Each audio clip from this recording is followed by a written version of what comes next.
Let's get to the introduction of the study. The concept of sugar addiction and the classification of sugar as a substance of abuse are still heavily debated. Why?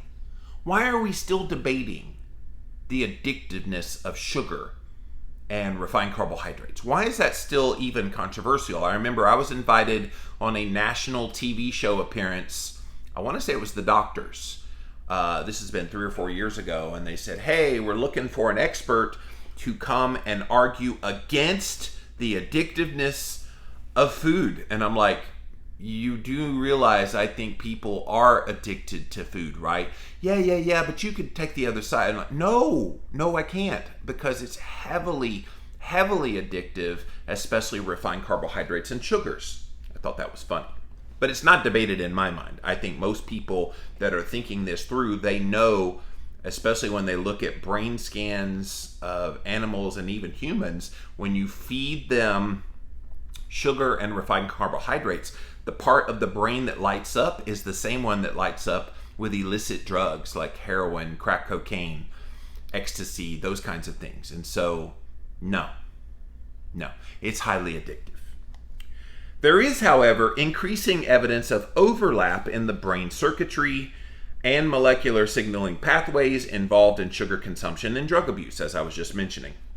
Humans consume sugar and food to regulate homeostatic energy balance, basically the calories that you need to live, but also to eat for pleasure and comfort, which is true.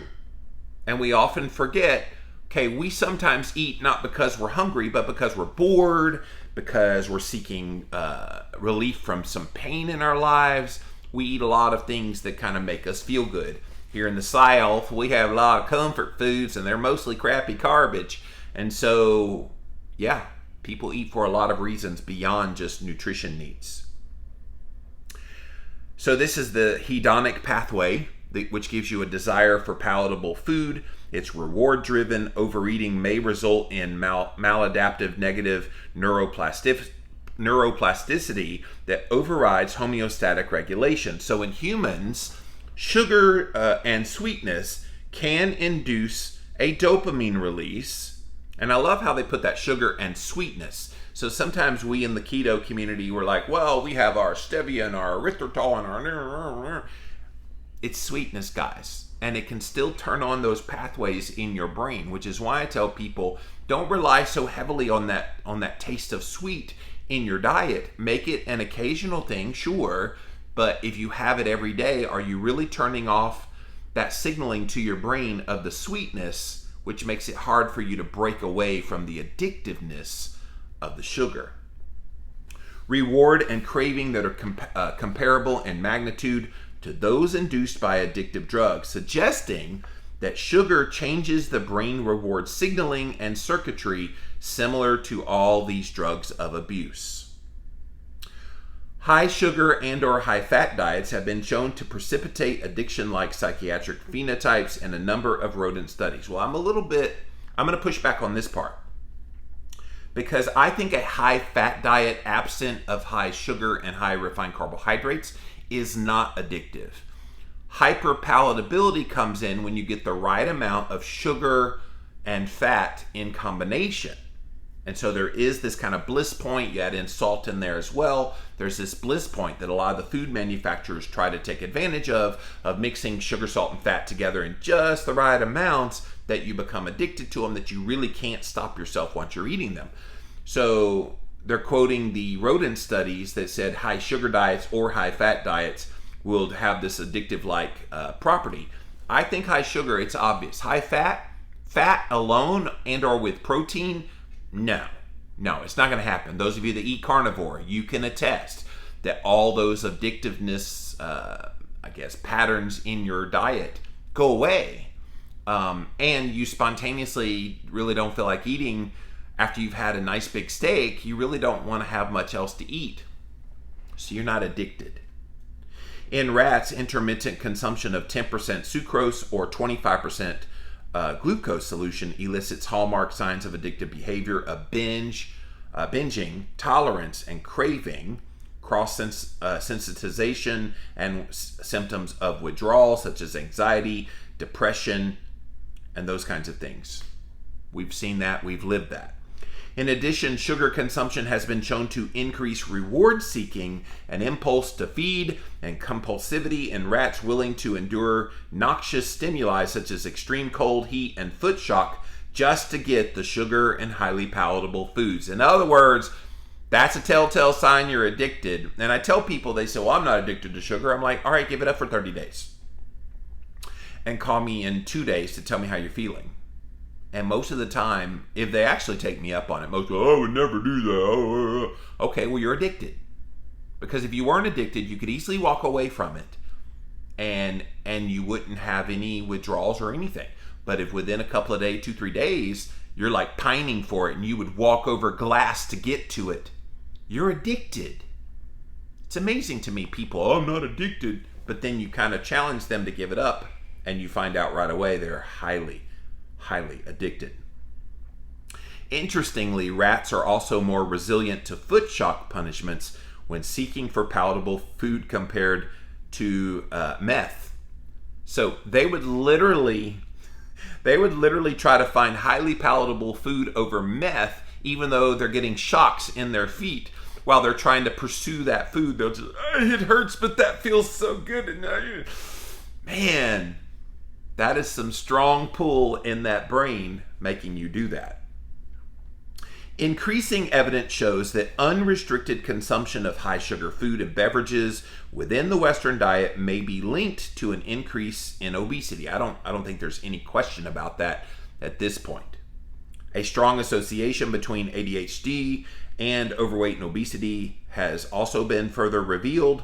Taken together, this data suggests that sugar-induced obesity may participate to the developing pathogenesis of ADHD-like symptoms in Western society.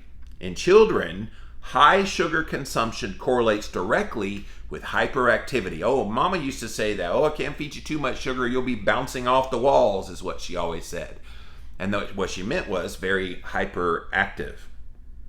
And then in adults, how does that manifest? You're not necessarily bouncing off the walls or hyperactive like a child would be. It looks like inattention. It also looks like impulsivity. You know those adults that are like that. They're not really paying attention to much in life. They're kind of walking their own path. And an impulsivity, meaning you jumping from one thing to the next, to the next, to the next. And this is the impact of that sugar when they reach adulthood.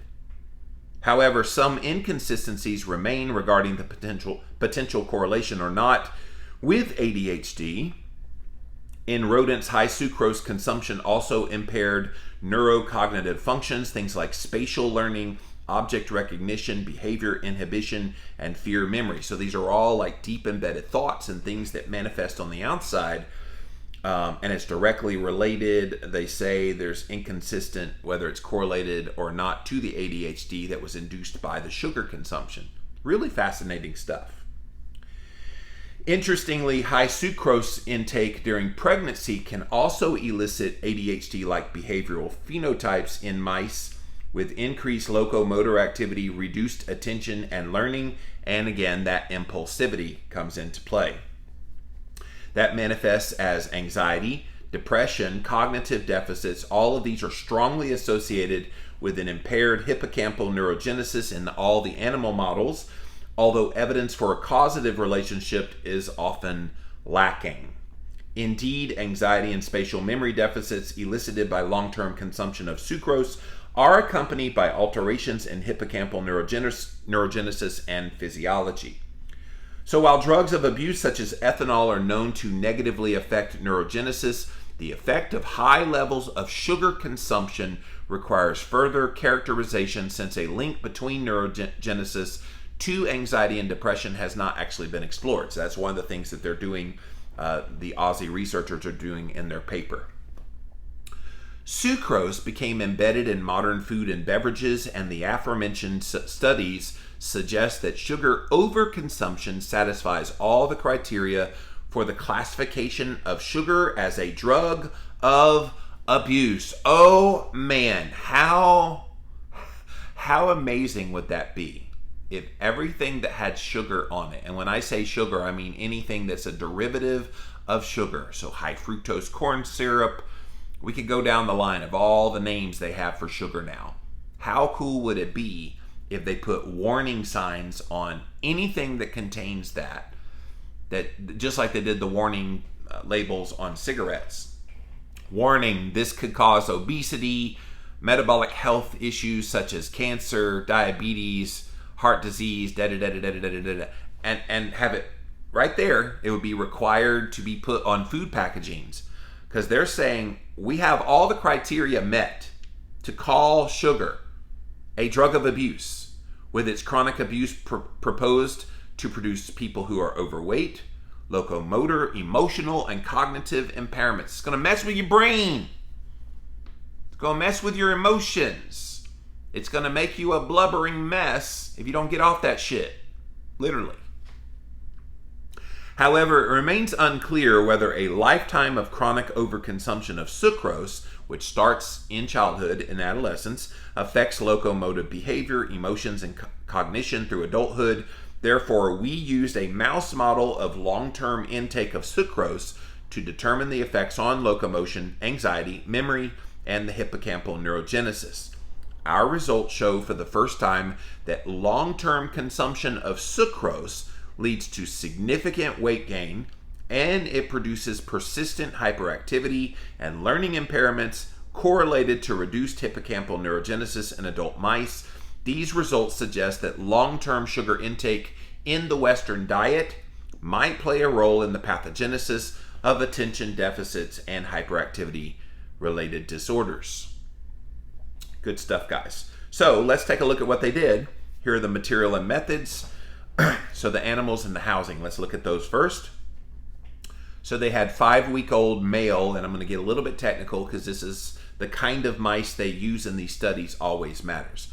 So this one is called a C57BL 6J mice. They were individually housed under reverse light cycle conditions. They turned the light off at 9 a.m.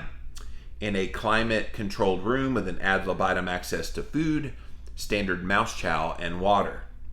Following 1 week of habituation to the housing conditions, the mice were then given sucrose or water during the drinking sessions. All of the procedures were approved by the University of Queensland, as well as the Queensland University of Technology Animal Ethics Committee, and they complied with all the policies, blah, blah, blah, blah, blah. All right, sucrose consumption. Let's look at what they fed them. All of the mice had food and acidified filtered water available at all times to them.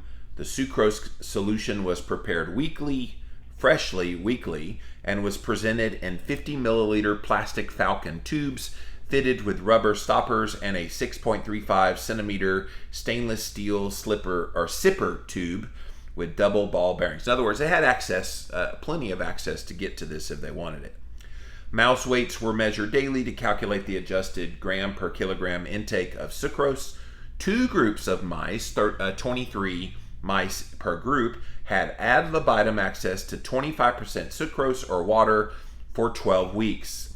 Briefly, mice were given access to 1 bottle of 25% sucrose and 1 bottle of water available at all times, or 2 bottles of water. They were the control group, available at all times. So they wanted to see, they gave them water and sucrose as options, and then the other one got water and water. So they just wanted to see what would happen.